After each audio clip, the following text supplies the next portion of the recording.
Para mim, Mauro, o Abel Ferreira querendo já jogar a responsabilidade, reclamando da data FIFA. E outra, você concorda? Realmente o campeonato já está praticamente na mão do Flamengo? Ou você acha que é a estratégia do Abel Ferreira? E aquilo que a gente dizia, Mauro, que a gente não, você falou, e realmente foi num time assim, impressionante, que eu até zoo, porra, Mauro César Pereira agorou, botou aquela agoração, aí você disse, não, eu entendo de futebol. Porque não só eu, muitos diziam que o Flamengo oscilava mais que o Palmeiras. E, de repente, o Palmeiras não é que ele oscilou, ele degringolou, Mauro. 4 jogos sem vencer e jogando mal, Mauro César Pereira. Sobre a questão da postura do Palmeiras, também do técnico, né, concordando com a CBF, foi a mudança que empurrou para dezembro a semifinal e as finais, né? Semifinais e finais da Copa do Brasil, espremendo os jogos do Brasileirão entre outubro, novembro e comecinho de dezembro, né? Então o campeonato que acabaria no dia 21 vai terminar no dia 7. Com isso, as semanas de Copa do Brasil, que Flamengo, Palmeiras e São Paulo lá atrás, que também estavam na Libertadores, teriam para recuperar o jogador machucado, treinar, descansar, fazer tudo aquilo que é necessário em dado momento, um respiro, né? Isso foi limado. E para piorar, com datas apertadas, eles têm que jogar, como foi o Botafogo ano passado, né? Jogar terça-feira, quarta-feira chegar na cidade sede da final da Libertadores para atuar no sábado. Os dois na mesma situação. E o Palmeiras concordou com isso, se manifestou, então não, CBF tal, elogiou. O Flamengo protestou. O que eu entendi na época como um dos maiores exemplos da falta de união dos clubes, né? E no caso, incluiu o São Paulo também, que também elogiou a CBF. Porque era um momento que os três, independentemente das diferenças que possam ter, tinham que se juntar e falar, peraí, não, CBF, é sacanagem, você vai pegar, então, aí tem um coleguinha que ainda fala assim, não, mas não tinha outro jeito, porque a CBF, problema da CBF, amigo, ela que é dona do calendário, ela que inventa esse monstrego, esse Frankenstein, que é o calendário do futebol brasileiro. E se Flamengo ou Palmeiras estivessem entre os 4 semifinalistas, ela não poderia fazer essa manobra. Porque a argumentação é que tem o Intercontinental, que antes era Mundial, agora tem esse nome, que acontece no Catar também em dezembro. Então, não haveria como. Ela teria que empurrar a reta final do Brasileiro para perto do Natal, do Ano Novo, janeiro. Problema dela. Problema dela. Não era do Palmeiras, não era do São Paulo, não era do Flamengo.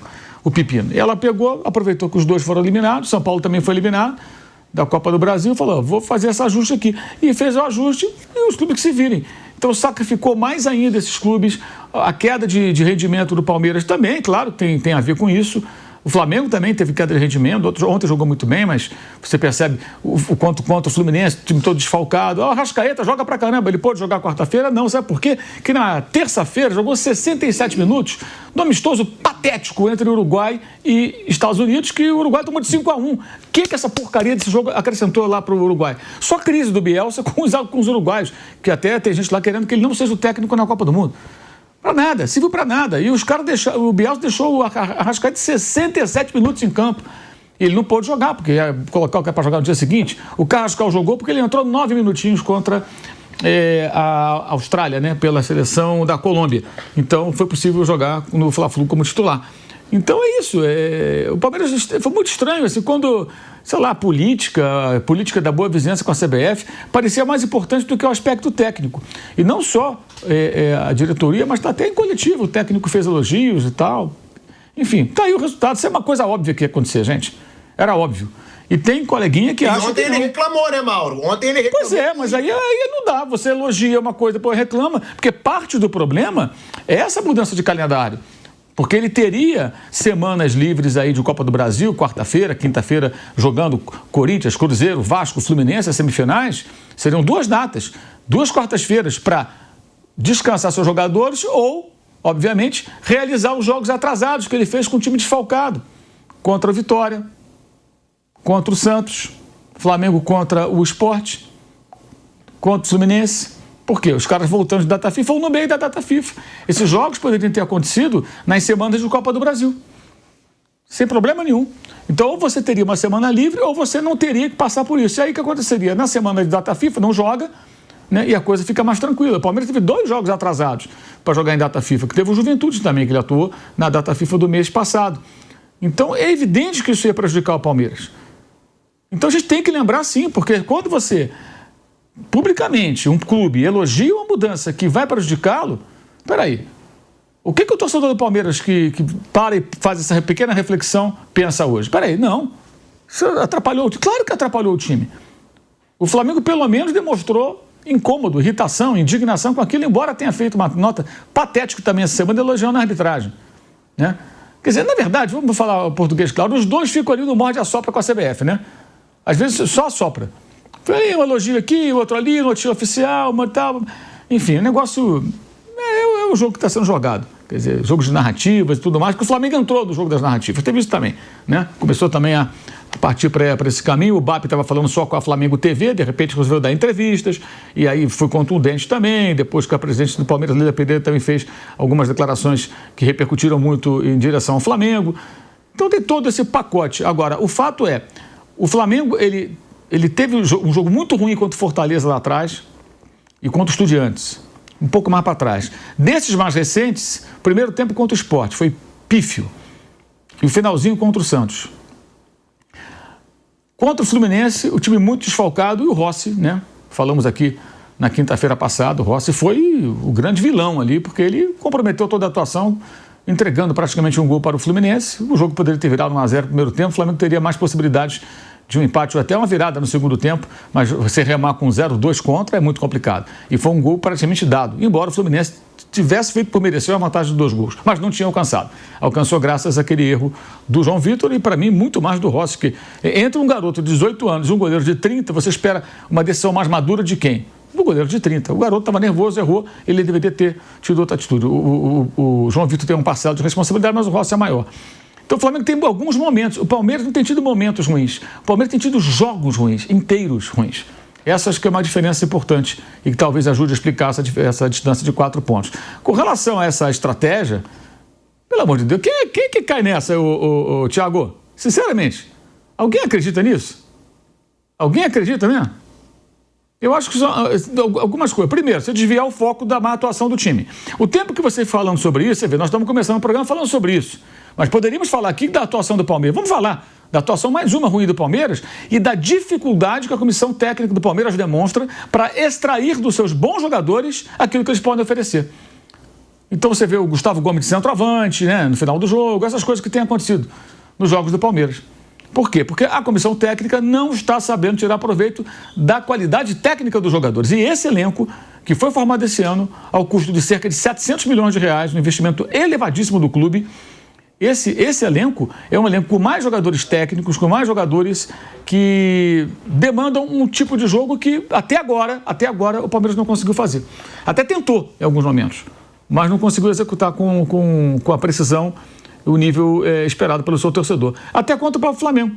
Dominava a partir do primeiro tempo, estava no campo de ataque, mas criava pouquinho e muito vulnerável. O Flamengo meteu 3 gols. O Palmeiras, os últimos 4 jogos foram bem ruins, sim. Não faz gol há 3 jogos. Acho que tem algumas coisas aí, né? O Palmeiras, ele teve um momento muito bom, principalmente nos jogos em casa, que ele encontrou dificuldades em outras temporadas. Nessa temporada ele pegou alguns times em casa e ganhou muito bem. Ganhou muito bem do Bragantino, do Inter, do Vasco, do Juventude. Ele conseguia se impor, até jogando de uma maneira diferente do que ele vinha jogando em outras temporadas. Um time que toca mais a bola, mais de associação, não um time assim que joga muito na ponta para cruzamento, tanto que nos melhores momentos do Palmeiras no ano jogou sem pontas, jogou com meias ali. Teve um momento que o meio tinha um volante, o Aníbal, normalmente o Evangelista, o Andrés e o Felipe Anderson. Aí depois que machucou o Evangelista, trouxe o Andrés para dentro e tentou o Maurício, tentou Veiga. Aí o Alan entrou no jogo com a LDU muito bem. Então o Palmeiras teve alguns momentos muito bons. E aí ele tem uma queda, né? Uma disputa ponto a ponto com o Flamengo, ele tem uma queda. O jogo de Mirassol foi um jogo bem ruim, mas é um jogo duro. Até agora ninguém venceu lá. O Mirassol conseguiu se impor contra o Palmeiras, como conseguiu contra quase todo mundo que foi jogar lá. Então ele perde um jogo difícil, o Flamengo ainda vai ter esse jogo na última rodada, mas talvez já como campeão. E depois ele teve os jogos contra o Santos na Vila, né? O jogo contra o Santos aqui, o Palmeiras fez um bom jogo. O Palmeiras demorou para fazer o gol, mas ele dominou o Santos o jogo inteiro, no jogo aqui. No jogo da Vila, aí o Palmeiras foi bem desfalcado e jogou mal, principalmente o primeiro tempo. Apesar de ter tomado o gol no final, ele jogou mal. O primeiro tempo ele foi dominado pelo Santos. E contra o Vitória e contra o Fluminense, jogos muito ruins. Que aí eu acho que entra uma combinação de coisas que foram atrapalhando. O time jogou bem desfalcado contra Santos e Vitória e isso serve para o Flamengo também. Ninguém tem dois times e muitas vezes os caras que são reservas, mesmo alguns muito valorizados, eles não entregam tudo que os outros entregam. Quando perde 6, 7 jogadores, qualquer um sente, o Palmeiras sentiu e fez jogos bem ruins com Santos e Vitória. E um desgaste físico e mental muito grande, que o Flamengo também passa por isso. Ontem o Flamengo conseguiu reagir. O Flamengo também passa por esse desgaste físico e mental muito grande. E agora, confiança. Depois de 4 jogos, a confiança começa a ficar mais para baixo. Ontem era um time do Palmeiras que ele esteve muito perto de perder para o Fluminense. Era um time que atacava, mas também a confiança já mais baixa. Além de desgaste físico e mental, confiança baixa. Por isso que eu acho que o discurso dele tem muito a ver com isso. Eu acho que a semana ele vai trabalhar como sábado. Esquece tudo, é sábado. Esquece o brasileiro, esquece tudo. Vamos tentar no sábado entrar inteiro, fisicamente, mentalmente, mais confiante. Vamos preparar para esse jogo. Porque realmente, assim, se ele forçar a barra terça, quarta, o time ele está em baixa fisicamente, mentalmente, confiança lá embaixo. Se ele entrar terça para valer e perder o jogo, que é uma grande chance porque o time está mal, aí derruba ainda mais. Então, acho que o que ele vai tentar é isso mesmo, é tentar uma semana de preparação para um jogo e tentar chegar inteiro. Porque nesse momento a confiança também baixou.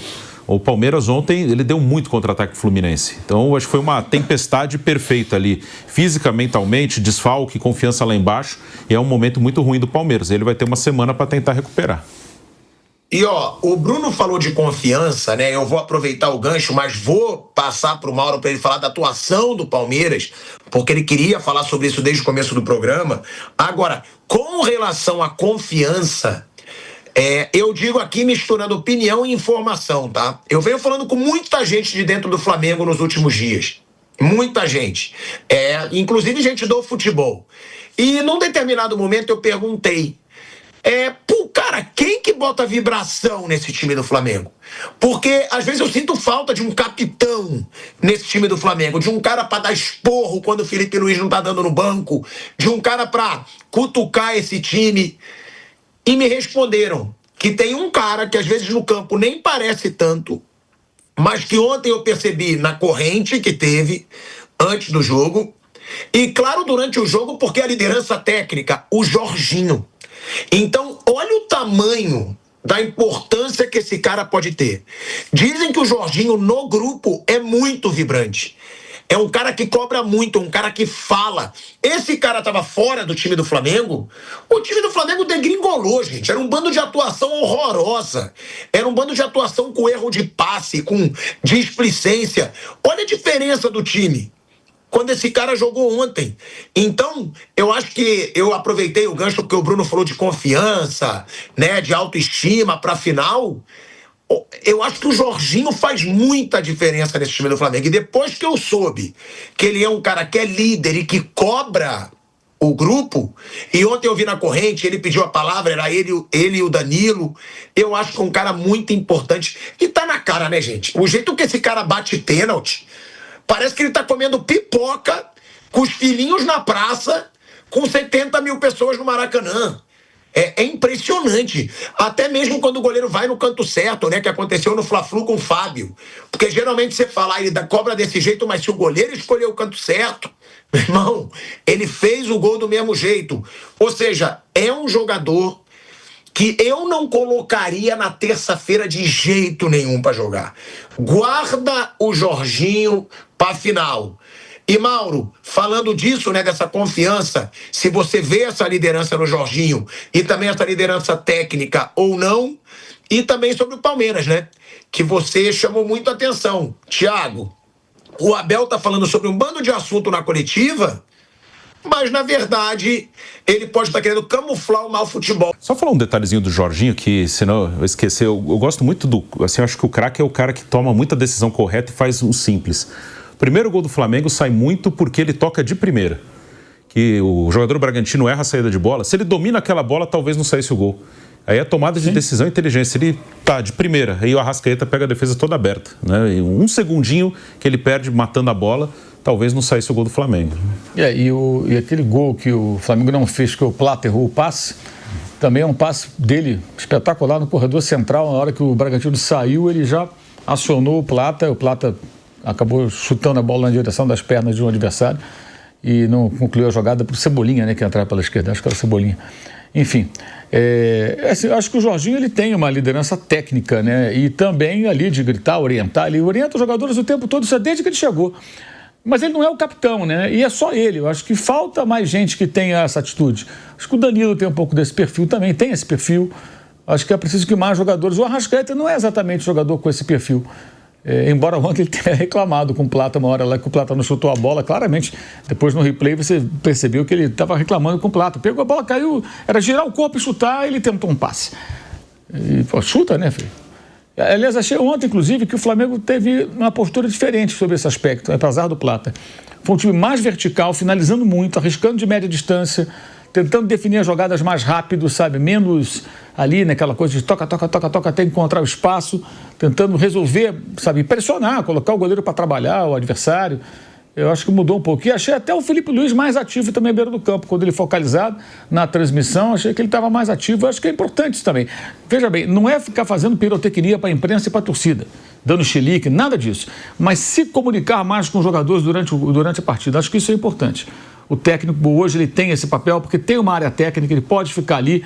E é legal ele estar ali falando com o jogador, corrigindo, incentivando, até chamando a atenção. Chamando a atenção sempre, ó, faltou, tal, não acompanhou, não marcou, não fechou aqui.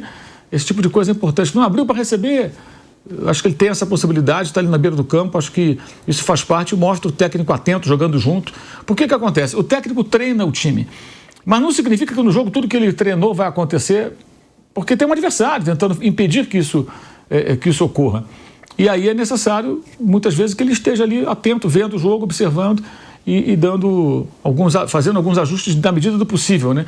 Cara, se isso não fosse importante, quando tem a parada técnica, o técnico faria o quê? Ele iria beber água e largar todo mundo bebendo água. O que ele faz? Ele vai lá conversar.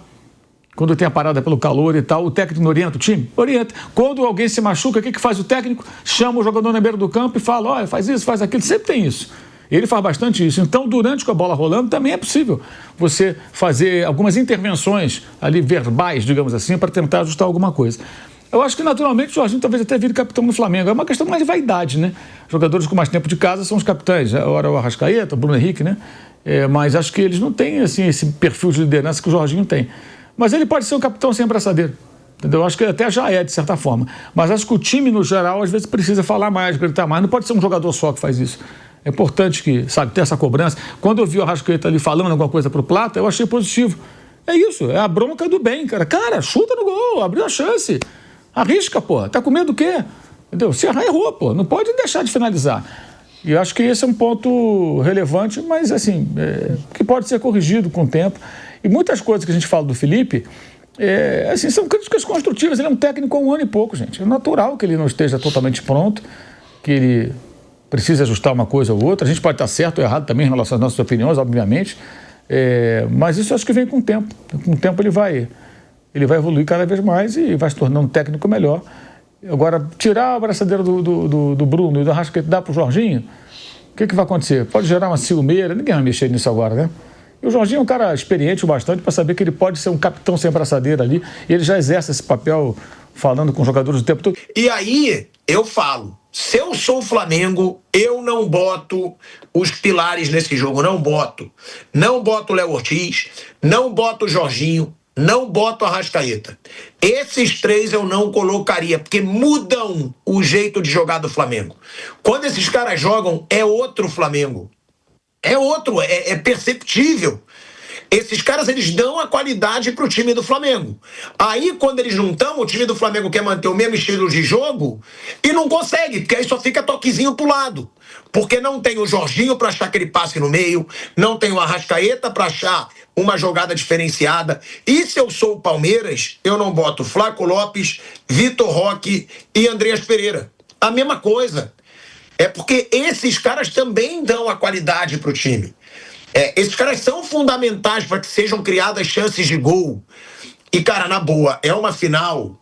A torcida do Flamengo mesmo ontem gritou: guerra, sábado é guerra, quando os jogadores foram comemorar com a torcida. Eu concordo com o Mauro, eu acho que o jogador, muitos nem cabeça tem para jogar um jogo como esse. Agora, focando nos jogos, né? que a gente estava falando do Palmeiras e a gente vai falar do Flamengo também, mas já que o Abel Ferreira falou tanta coisa nessa coletiva de imprensa, né? Flávio, Bruno, o Mauro vai querer falar sobre isso. Mais um jogo ruim do Palmeiras. Porque o Abel falou muito na coletiva, né? E fugiu do assunto principal. Por que mais um jogo ruim? Por que mais um jogo ruim dentro de casa? É muito fácil você dizer que é tudo por causa da data FIFA. Não é, até porque contra o Mirassol não teve a data FIFA. Foi antes da data FIFA. E o Palmeiras não jogou nada contra o Mirassol. O Palmeiras não jogou nada contra o Vitória. O Palmeiras não jogou nada contra o Fluminense. Qual foi o outro jogo? O Santos. O Palmeiras foi massacrado pelo Santos no primeiro tempo, gente. Massacrado pelo Santos no primeiro tempo. E aí vai para 4 jogos sem vencer.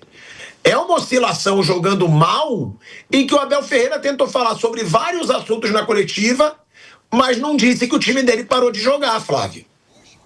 Então, ele trabalha bem as coletivas, né? Ele normalmente responde o que ele quer, não o que perguntam. E aí ele tem esse poder, essa facilidade de fugir do foco. O Palmeiras teve um ano muito ruim, o ano inteiro do Palmeiras foi ruim. Teve um outro momento, o melhor momento foi aquele jogo contra a LDU, mas onde ele teve que consertar uma besteira que fez no primeiro jogo lá no Equador.